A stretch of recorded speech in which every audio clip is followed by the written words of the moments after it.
बच्चों, आज हम कक्षा 11वीं रसायन विषय से महत्वपूर्ण प्रश्न ले रहे हैं।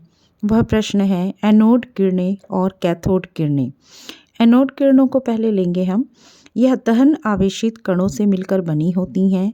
दूसरा पॉइंट इसमें याद से लिख लेंगे या याद करेंगे। एनोड किरणों की प्रकृति विसर्जन नली में ली गई गैस की प्रकृति पर निर्भर करती है। और तीसरा पॉइंट रहेगा बच्चों, एनोड किरणों में उपस्थित कणों का द्रव्यमान विसर्जन नली में ली गई गैस के परमाणुओं के द्रव्यमान के बराबर होता है। अब हम ले लेते हैं कैथोड किरणें।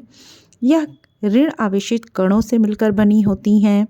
कैथोड किरणों की प्रकृति विसर्जन नली में ली गई गैस की प्रकृति पर निर्भर नहीं करती है। और तीसरा, कैथोड किरणों में उपस्थित कणों का द्रव्यमान नगण्य होता है। तो ये था हमारा एनोड और कैथोड किरणों में अंतर। इसके बाद अगला क्वेश्चन लेंगे हम, रदरफोर्ड के परमाणु मॉडल में कौन सी कमियां हैं।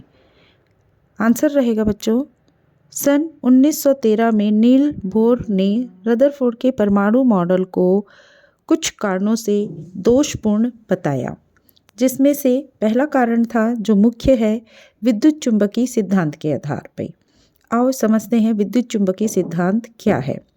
जब कोई आवेशित कण किसी परिपथ में भ्रमण करता है तो वह विकिरणों के रूप में कुछ ऊर्जा मुक्त करता है। इस प्रकार इलेक्ट्रॉन नाभिक के चारों ओर कक्षीय गति करेगा तो उसकी ऊर्जा धीरे धीरे विकिरणों के रूप में मुक्त होगी और इलेक्ट्रॉन धीरे धीरे नाभिक के समीप आ जाएगा और अंत में यह नाभिक में समाहित हो जाएगा।